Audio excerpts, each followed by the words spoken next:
Pemirsa Oksigen, sorry ya tadi spill tripnya kebanyakan, tapi jadi penasaran kan keseruan apa aja yang ada di Meranti? Kalau gitu yuk ikutin perjalanan saya terus.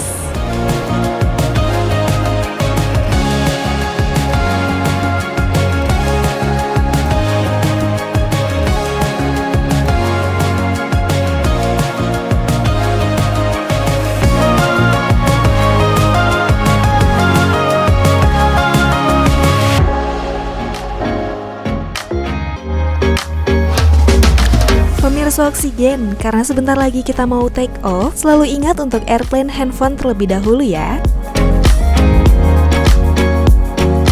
Saya udah landing nih di Bandara Pekanbaru. Perjalanan kita nggak cuma sampai di sini aja. Kita masih harus menggunakan jalur darat yang kurang lebih membutuhkan waktu 3 jam dan juga jalur laut kurang lebih 1,5 jam untuk bisa sampai ke Meranti.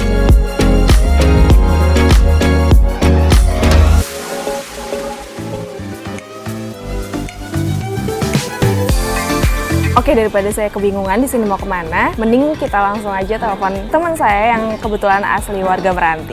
Hai Kak Tuti, apa kabar? Hai Putri, baik dong. Kamu apa kabar? Baik juga dong. Tebak deh aku sekarang lagi ada di mana? Mana? Aku lagi ada di Pelabuhan Tanjung Harapan Selat Panjang. Masa sih? Mana coba lihat. Iya bener.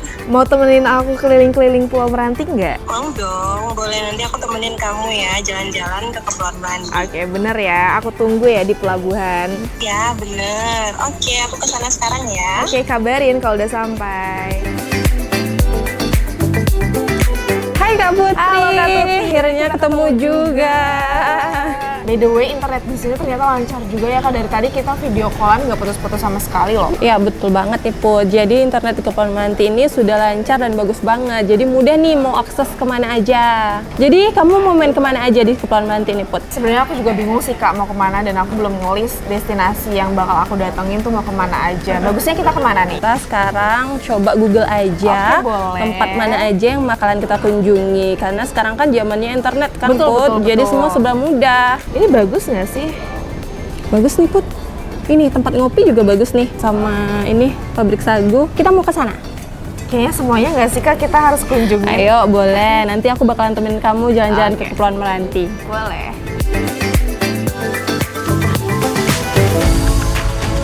Kepulauan Meranti merupakan salah satu kabupaten di Provinsi Riau, Indonesia dengan ibu kotanya adalah Selat Panjang. Jumlah penduduk kabupaten ini berjumlah 206.116 jiwa dengan luas wilayah 3.707,84 km persegi. Dari sekian banyak pulau yang ada di Kabupaten Kepulauan Meranti, nama Meranti sendiri diambil dari nama gabungan Pulau Merbau, Pulau Ransang, dan Pulau Tebing Tinggi. Secara geografis, Kabupaten Kepulauan Meranti terletak pada bagian pesisir timur Pulau Sumatera yang berbatasan dengan sejumlah negara tetangga yang masuk dalam daerah segitiga pertumbuhan ekonomi, yaitu Indonesia, Malaysia, Singapura.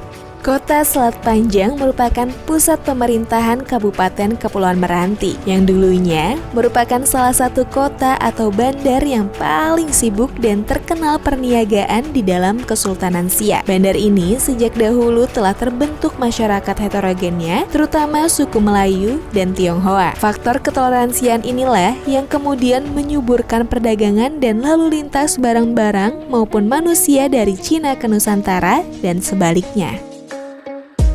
Kak Tuti, sekarang kita lagi ada di mana nih? Sekarang kita lagi ada di Selat Panjang Kota Sagu. Itu adalah tagline Kepulauan Meranti sih Kak, Selat Panjang Kota Sagu. Tempat anak muda kadang foto, duduk ngumpul, iya betul. Upload sosmed gitu ya.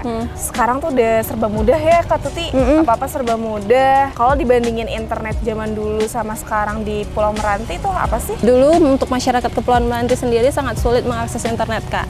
Tapi sekarang masyarakat Kepulauan Meranti mudah mengakses internet. Terbukti dari sektor pendidikan, kesehatan, kesejahteraan masyarakat dan lain-lain, sekarang semuanya serba berkembang. Rata-rata pekerjaan dari masyarakat Meranti sendiri ini apa aja? Nah, mayoritas pekerjaan masyarakat Kepulauan Meranti itu nelayan, petani, dan pekebun. Nah, kebunnya itu ada kebun sagu, kopi, kemudian pinang dan kelapa. Nah, untuk potensi alam sendiri, masyarakat Kepulauan Meranti ini sedang mengembangkan sektor migas, minyak bumi dan gas alam yang ada di Pulau Padang. Nah, dari tagline-nya aja kan Selat Panjang Kota Sagu. Berarti Meranti ini kan terkenal sagunya ya.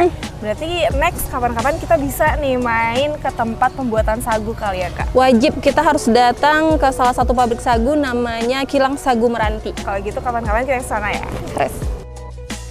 Kabupaten Kepulauan Meranti memiliki potensi sumber daya alam yang besar dan beragam. Untuk di sektor migas terdapat minyak bumi dan gas alam. Sementara di sektor non-migas, Kabupaten Kepulauan Meranti memiliki potensi dari segi perairan dan perkebunan, salah satunya perkebunan dan industri sagu. Meranti termasuk salah satu kawasan pengembangan ketahanan pangan nasional karena penghasil sagu terbesar di Indonesia. Perkebunan sagu di Meranti telah menjadi sumber penghasilan utama hampir 20% masyarakat Meranti. Diperkirakan terdapat 50 kilang sagu dengan menggunakan teknologi semi mekanis dan masih memanfaatkan sinar matahari untuk pengeringan. Selain itu, limbah dari pengolahan tual sagu berupa kulit batang sagu dapat dikembangkan jadi bioenergi sebagai pengganti minyak tanah ataupun dibuat pelet sebagai bahan pencampur bahan bakar batu bara untuk keperluan ekspor ke Eropa yang mulai dilirik investor Finlandia. Saat ini, saya dan Kak Tuti sedang menuju ke tempat pembuatan sagu. Perjalanan ini harus menggunakan perahu atau biasa masyarakat Meranti menyebutnya adalah kempang. Waktu yang dibutuhkan selama kurang lebih 5 menit untuk bisa sampai ke Desa Darul Takzim. Sekarang kita udah sampai di Kilang Sagu Harapan. Jadi ini adalah proses pembuatan tepung sagu dari mulai batang sampai dengan tepung sagu. Berarti ini adalah salah satu mata pencaharian masyarakat Meranti. Iya, betul sekali Kak Put. Wah, aku jadi makin penasaran banget nih, kepo banget gimana proses di dalamnya itu seperti apa. Bisa langsung masuk nggak? Yuk kita langsung masuk, lihat aja.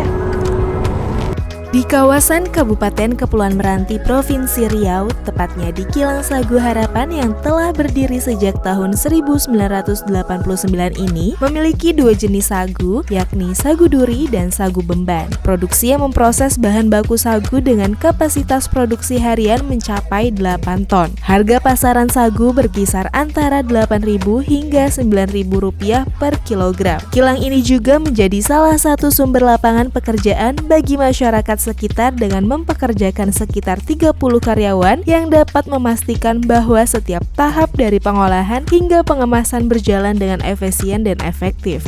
Ada jenis-jenis sagu apa aja yang ada di sini? Yang ada di sini yang diutamakan itu sagu memban dan sagu duri. Ada perbedaannya nggak dari kedua jenis itu? Kalau sagu memban, isi patinya memang lebih banyak daripada sagu duri. Kalau sagu duri, ya itu tadi banyak durinya gitu. Nantinya sagu-sagu ini ketika sudah siap akan dijual kemana? Kami dijual ke Cirebon. Pasti kan ada limbah-limbahnya dalam proses pembuatan sagu ini. Limbahnya itu nantinya akan dibuang kemana? Khusus di kilang kami, limbah kami tampung Kak. Kalau mau penelitian masih bisa diolah untuk sebagai media maggot, masih bisa sebagai media ternak juga bisa. Terakhir saya coba untuk biogas. Biogas. Ya. Nah, jadi itu tadi Put, proses pengolahan dari batang sagu hingga menjadi tepung sagu. Bahan yang udah jadinya biasanya tuh dijual di pasaran seperti apa sih Kak? Nah, jadi kalau untuk bahan yang udah jadi itu ada namanya mie sagu bujang Put. Putri mau cobain? Wah, menarik banget, aku penasaran gimana rasa mie-nya. Langsung aja yuk kita cobain.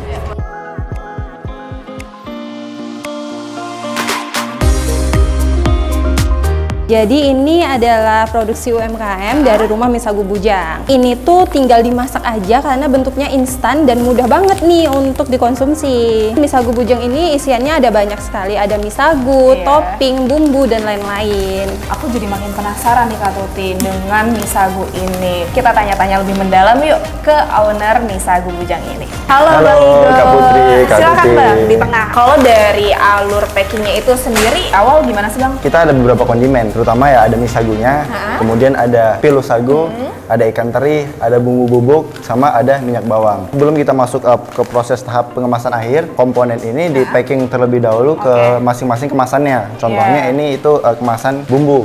Ini bumbu untuk varian rasa yang mie sagu kuah. Ini ada 2 varian ya, goreng dan kuah. Benar. Artinya ini akan dijual kemana nih Bang? Kalau untuk saat ini fokus ke produk mie sagu kita ini karena mie sagu adalah kuliner khas Riau, tepatnya di kuliner daerah masyarakat Kabupaten Meranti.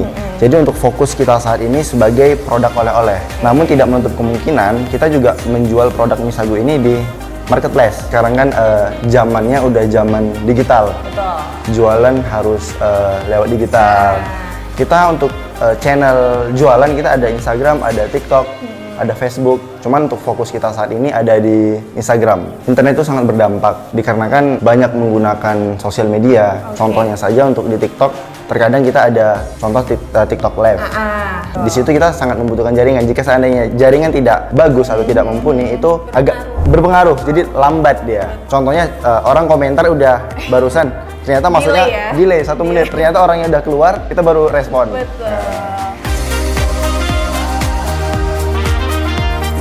Sekarang aku mau coba masak-masak yang tadi aku udah packing nih. Awalnya itu gimana nih Bu? Di sini untuk 1 bungkus mie sagu bujang ini kita butuh air sekitar 300 ml ya. Oh, ini ya, segini ya takarannya. Iya. Kalau ini yang kita nanti bakalan bikin varian varian gorengnya. ya. Di sini kita harus menggunakan minyak ekstra, minyak goreng lagi untuk menggoreng telur. Oh gitu. Iya. Sedikit aja untuk goreng telur. Ini Ibu sejak kapan sih jualan mie sagu? Dari tahun 2020 ya kita udah mulai mie sagu bujang. Kenapa bisa namanya mie sagu bujang? Karena Meranti itu identik dengan bujang dan darah. Oke. Biasanya kalau orang Melayu di Meranti ini sukanya ditambah dengan toge ataupun daun kucai. Oh gitu. Ini udah mendidih, kita masukin mie. Iya, kita masukin minyak Mbak Putri. Kenapa bisa tertarik dengan usaha seperti ini, Bu? Kalau kita hanya pasar kita lokal, di sini akan sangat terbatas sekali. Oke. Kalau udah dikemas seperti ini kan pasar kita lebih luas Mbak Putri. Biasanya membutuhkan berapa lama nih Bu masak mie ini? Lebih kurang paling lama itu 5 menit. Tergantung kecepatan tangan ya Mbak. Karena apa? Mie sagu ini makin cepat masaknya, makin enak. Oh gitu. Ini udah boleh dimasukin bumbunya? Boleh. Berarti masyarakat sekarang udah nggak perlu ribet-ribet lagi ya Bu, Iya, mikirin bumbunya gitu. Terus di sini kita masih sangat mempunyai keistimewaan Mbak. Iya. Kita di sini bebas pengawet. Oh gitu. Namun di sini daya tahan dari produk kita itu sangat singkat, sekitar 6 bulan. Iya, berarti lebih aman ya. Soal legalitas kita udah aman, kita udah BPOM. Oke. Jadi Siap disajikan ya. Aku sama Kak Tuti coba dulu ya Bu. iya silakan. Enak, kayak memiliki cita rasa sendiri ya. Dan mie-nya tuh lebih besar daripada mie umumnya ya Bu Iya ya. betul. Terus ini ada kondimen tambahan seperti sagu lemak dan bilis ini menambah cita rasa dari sagu bujang. Wah berarti cocok banget nih buat cemil-cemil ya Bu kalau lagi iseng gitu ya. Jadi kita nggak khawatir nih, karena kalau mie sagu kan udah tahu nih bahwa dia ada sumber karbohidrat ya. Namun kita di sini harus pintar-pintar memadukan dengan campuran-campuran seperti sayur-sayuran, seperti itu.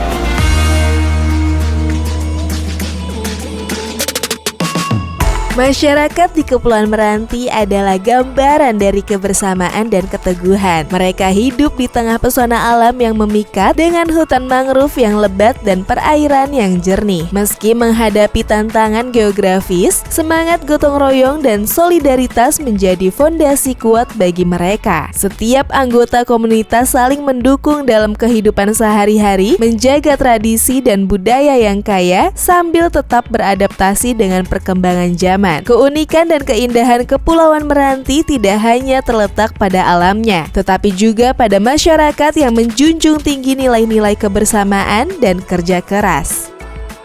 Halo Kak Tuti. Gimana? Cuaca-cuaca kayak gini kayak enaknya ngopi nih. Iya bener banget nih. Ada rekomendasi tempat kopi nggak nih? Nah kebetulan aku juga lagi pengen ngopi nih Pot. Jadi ada salah satu rekomendasi tempat pengolahan kopi yang ada di Kepulauan Meranti, yaitu Kopi Lebrika. Wah boleh banget tuh Kak Tuti. Aku juga penasaran banget gimana rasanya minum kopi dari tempat pengolahannya langsung. Yuk langsung aja kita ke sana. Oke. Kepulauan Meranti terdiri dari banyak pulau yang dipisahkan oleh perairan. Kempang, sebagai perahu tradisional menjadi alat transportasi yang efektif untuk menjelajahi dan menghubungkan pulau-pulau tersebut. Biaya operasional Kempang relatif lebih murah dibandingkan dengan moda transportasi modern. Biaya yang saya keluarkan hanya Rp10.000 untuk satu motor. Kempang juga alat transportasi yang fleksibel dan dapat digunakan untuk berbagai keperluan, mulai dari mengangkut barang, berpergian sehari-hari, hingga kegiatan pariwisata.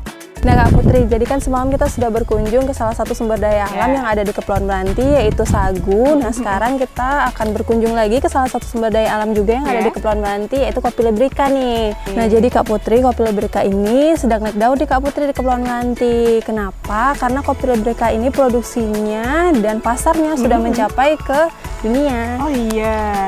Nah pemirsa Oksigen, saya dan Kak Tuti sudah berada di Kopi Liberica khas Pulau Meranti. Ikutin saya dan Kak Tuti intip bagaimana pembuatan Kopi Liberica khas Meranti ini.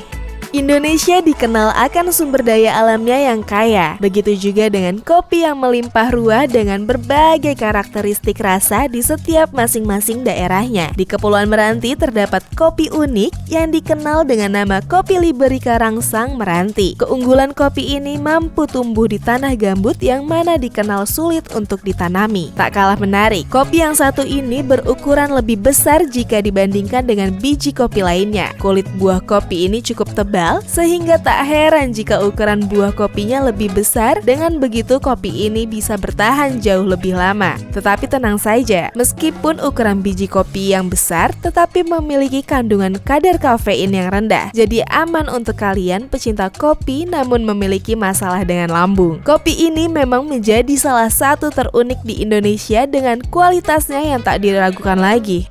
Tadi aku udah keliling-keliling nih nyobain cara produksi kopi, mulai dari kebun sampai nge-packing kan. Sekarang aku penasaran banget nih gimana rasanya dari kopi Liberica ini. Kopi Liberica ini nantinya akan dijual atau diekspor kemana nih? Untuk kita jual atau kita ekspor, yang pertama mungkin lokal dulu.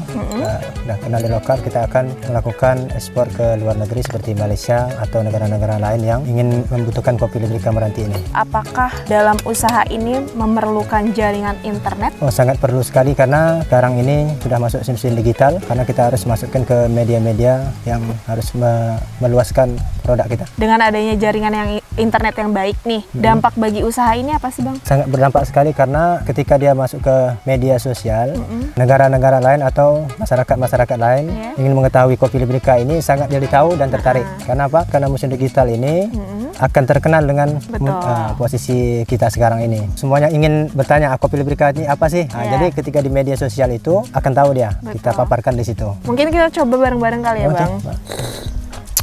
Gimana Mbak rasanya? Rasanya kayak ada rasa-rasa buah gitu ya Bang? Untuk kopi Liberica ini dia cita rasanya agak fruity, rasa buah, juga akan ada terasa coklat, tergantung pengolahan. Ini yang menarik dari kopi Liberica, rasanya seperti ini ya Bang? Iya betul sekali. Bilang kafein kita juga sama seperti Arabica. Biarpun kita itu posisi kita itu di dataran rendah. Berarti nggak bikin sakit lambung ya? Iya, aman untuk lambung. Aman untuk lambung ya.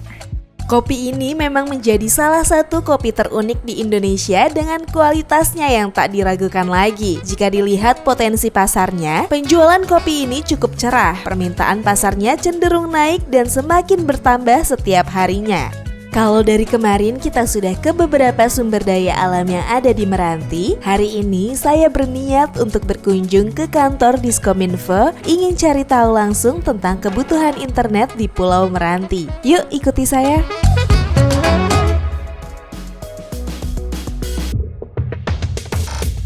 Baik Pak, bagaimana pemanfaatan jaringan backbone Palaparing Barat yang sudah dibangun di Kabupaten Kepulauan Meranti ini? Sampai saat ini pemanfaatan jaringan Palaparing Barat ini yang telah dibangun oleh pemerintah, ini saatnya pemanfaatan akses telekomunikasi di Kepulauan Meranti ini menjadi lebih mudah, kemudian lebih murah dan lebih cepat. Ini yang paling penting. Dengan adanya Palapa Ring Barat ini juga banyak tumbuh ISP atau provider-provider yang dan tumbuh terus di Kabupaten Kepulauan Meranti. Dan saat ini telah terbangun sebanyak 70 menara telekomunikasi yang ada di Kabupaten Kepulauan Meranti.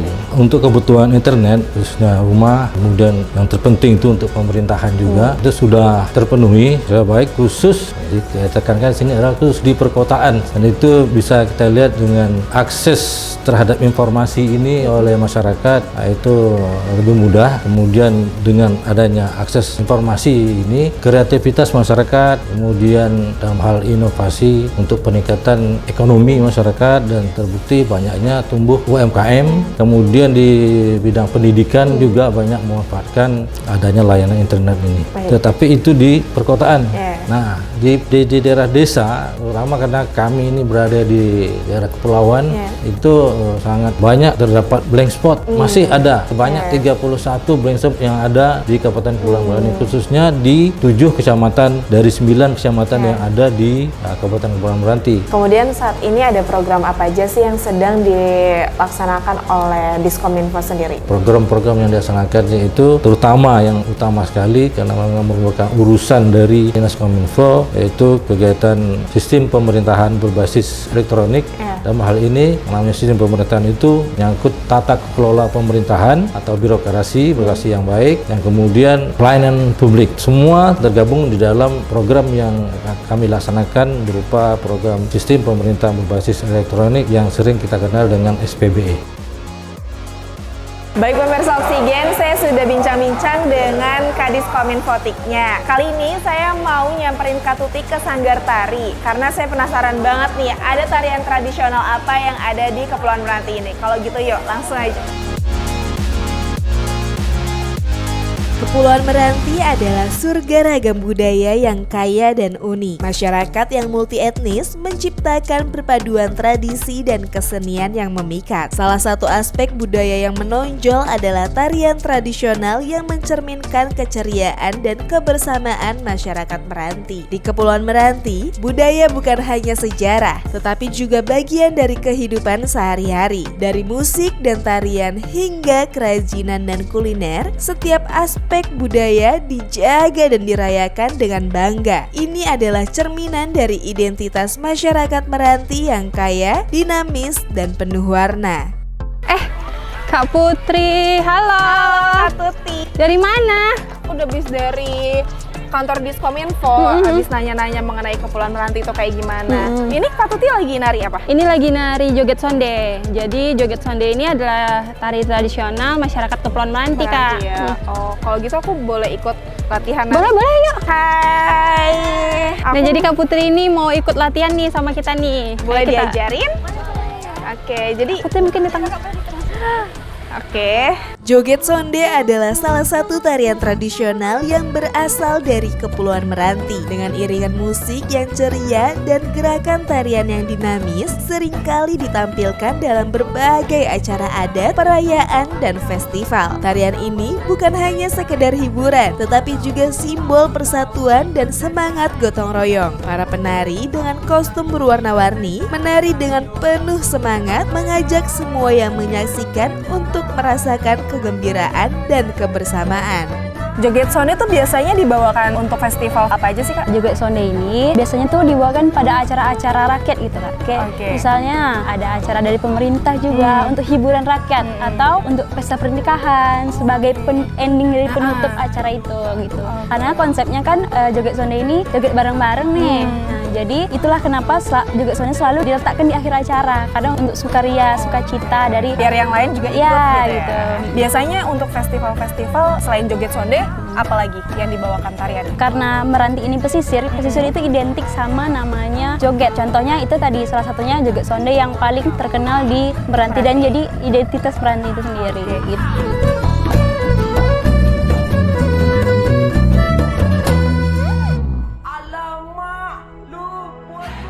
Penduduk Selat Panjang sangat heterogen, Melayu mendominasi dan Tionghoa sekitar 30%. Aura Tionghoa sangat terasa di kota ini. Data Badan Pusat Statistik Meranti 2016, jumlah vihara di Meranti terdapat 55 buah. Tak heran, di sepanjang jalan saya dapat melihat banyak sekali vihara. Kita sekarang lagi ada di mana nih Kak Tuti? Nah, kita sekarang sedang berada di Kelenteng Hoan Kiong nih, Put. Nah, Kelenteng Hoan Kiong ini adalah termasuk salah satu wisata budaya. Karena Kelenteng Hoan Kiong ini berdiri sejak tahun 1800-an. Nah, lama banget dong. Lama, Put. Jadi termasuk dalam sejarah. Selain untuk tempat ibadah, juga salah satu tempat wisata, tempat berkunjungnya masyarakat Tionghoa yang datang ke Kepulauan Meranti. Oh iya, ada berapa banyak sih objek wisata yang ada di Meranti ini? Kalau untuk wisata sendiri sebenarnya banyak, Put. Apalagi wisata-wisata yang ada di pesisir pulau. Nah, Kepulauan Meranti ini identiknya dengan mangrove dan banyaknya tempat wisata seperti Telaga Air Merah, Telaga Bening, ada juga Pantai Dora dan lain-lain. Berarti banyak banget ya wisata yang ada di Meranti ini. Banyak, Put. Kalau misalkan ada masyarakat luar nih yang mau mengetahui tentang objek wisata apa aja yang ada di Meranti ataupun festival apa aja yang ada di Meranti, kita bisa nyari informasinya lewat mana? Pastinya via YouTube, Google, dan lain sebagainya. Tapi yang paling penting itu ada Visit Meranti. Visit Meranti biasanya mereka menginformasikan tentang festival apa aja yang ada di Kepulauan Meranti, kemudian sedang terjadi apa sih yang ada di Kepulauan Meranti, seperti wisata-wisata yang terkenal dan lain sebagainya. Karena dari tadi Kak Tuti mention banyak banget objek wisata yang ada di Meranti, aku jadi makin penasaran nih. Selain Kelenteng ini, Kak Tuti mau ajak aku kemana lagi? Kita ke Telaga Air Merah aja, Put. Di sana kan dekat lagian kan. Terus itu juga pemandangannya bagus dan indah. Ayo kita langsung aja ke sana.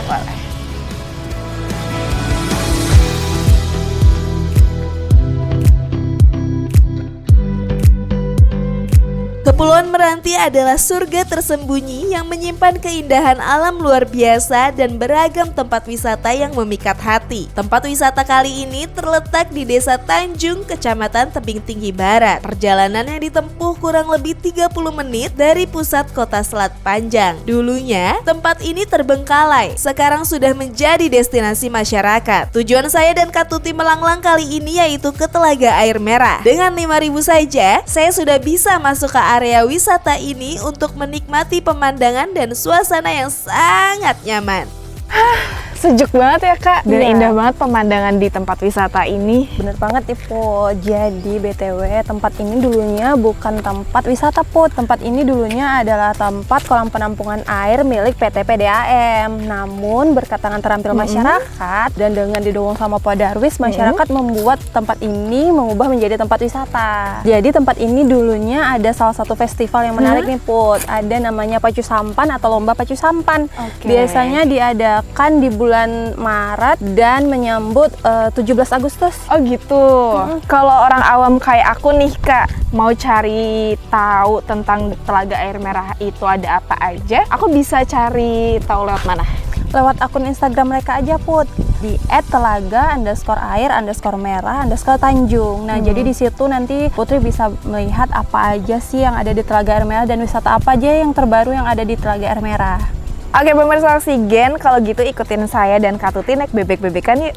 Telaga Air Merah merupakan permata tersembunyi di Kepulauan Meranti. Dengan warna airnya yang merah kecoklatan, tempat wisata yang satu ini memukau siapa saja yang melihatnya. Dikelilingi oleh hutan mangrove yang lebat, tempat ini adalah oase keindahan yang menenangkan jiwa. Saya dan Kak Tuti dimanjakan dengan pemandangan yang ada di sini, menikmati dan tidak mau terlewatkan sedikit pun dalam menikmati keindahan alam ini.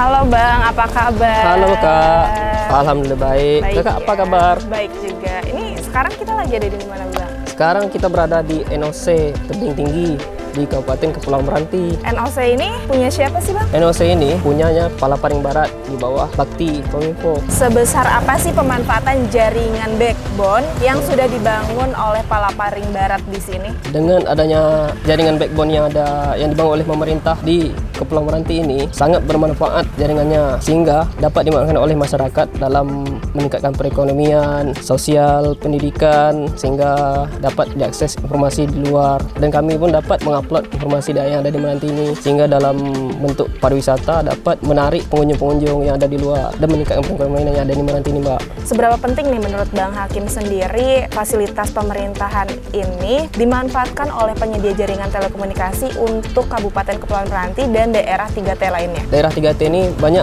pulau-pulau, diharapkan provider luar, ISP luar, ataupun ISP lokal yang ingin bergabung ke Palaparing Barat yang bisa juga menjual ke daerah, ke masyarakat, dan bisa juga menjual ke seberang-seberang juga, Mbak, dan pulau-pulau terluar, sehingga dalam mengakses internet ini tidak ada lagi blind spot. Misalnya contohnya gini, Mbak, kan sekarang nih sudah viral-viral orang yang buat konten. Misalnya ada nelayan nih yang belum tahu tata cara yang lain sini yang mendapatkan ikan lebih banyak, bisa diuploadnya dalam pas lagi jaring, kan di laut tuh, Mbak. Iya, betul. Jadi jaringan sudah tercover semua dengan adanya fasilitas Palaparing Barat nih, Mbak. Proyek Palaparing Barat merupakan upaya pemerintah pusat untuk membangun ketersediaan layanan jaringan serat optik sebagai penunjang sistem telekomunikasi nasional yang menghubungkan seluruh kabupaten kota di Indonesia, tak terkecuali di Pulau Meranti. Proyek ini merupakan hasil kerjasama pemerintah badan usaha pertama dalam sektor telekomunikasi dan juga proyek strategis nasional yang diatur dalam Peraturan Presiden Nomor 3 Tahun 2016 tentang percepatan pelaksanaan proyek strategis nasional. Di Provinsi Riau sendiri, proyek Palaparing Barat melayani di 2 kabupaten, yaitu Kepulauan Meranti dan Bengkalis. Gimana dengan jaringan internet yang ada di Kabupaten Kepulauan Meranti ini? Apakah sudah terbilang tercukupi dan memadai? Semenjak kehadiran Palaparing di daerah kami, yang sebelumnya jalur komunikasi utama di daerah, kita menggunakan radio itu sangat terbatas kepastiannya untuk memenuhi kebutuhan telekomunikasi, khususnya internet di masyarakat kita. Namun saat ini sangat terasa manfaatnya dan perkembangan akses internet di Meranti. Kemudian himbauan apa yang ingin Bapak sampaikan kepada provider di luar sana yang belum memasuki daerah 3T, yang dimana mereka memiliki kesempatan yang sama juga untuk memajukan daerah dengan adanya internet yang memadai? Kepada para pengelola provender, saya mengajak untuk ikut dan melakukan ekspansi jaringan internet ke wilayah-wilayah pelosok. Saya yakin saat ini seluruh masyarakat membutuhkan akses internet dengan mudah agar ekonomi, pengetahuan, informasi, kualitas SDM di wilayah pelosok ikut berkembang. Kemudian harapan yang ingin disampaikan untuk pemanfaatan jaringan Palaparing Barat di Kabupaten Kepulauan Meranti ini apa, Pak? Baik, harapan saya untuk jaringan Palaparing yang saat ini menjadi pintu gerbang informasi di wilayah kita tetap baik, menjaga kualitas koneksi dan menjadi lokomotif daerah di zaman digital. Semenjak proyek Palaparing Barat berhasil beroperasi di Kabupaten Kepulauan Meranti sejak 2018, kebudayaan di negeri Fajar atau Tanah Jantan ini dapat disebarluaskan ke seluruh penjuru Indonesia. Dan kini, masyarakat Kepulauan Meranti mendapatkan akses internet yang lebih baik dan cepat yang dapat meningkatkan berbagai sektor, termasuk pendidikan, kesehatan, ekonomi, dan pemerintahan. Proyek Backbone Palaparing Barat ini merupakan langkah penting dalam mengurangi kesenjangan digital antara wilayah perkotaan dan pedesaan di Indonesia.